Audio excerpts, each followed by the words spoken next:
రాష్ట్రానికి మద్దతు తగ్గాలి. కేంద్రం నుంచి వచ్చే పథకాలు కానీ రాష్ట్రం నుంచి వచ్చే పథకాలు కానీ అందరికీ కూడా చేరాలంటే రాష్ట్రపతి ఓటు వేయాలి. బీజేపీ, టీడీపీ, జనసేన అభ్యర్థి పవన్ కళ్యాణ్ గారిని అత్యధిక మెజార్టీతో గెలిపించాలి. అలాగే రాష్ట్రంలో కూడా అన్ని నియోజకవర్గాలను కూడా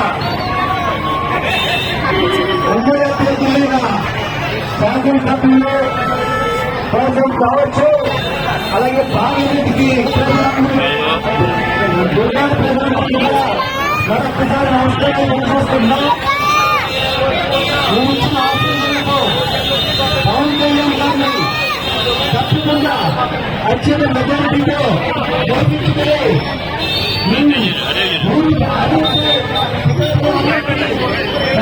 భారతదేశం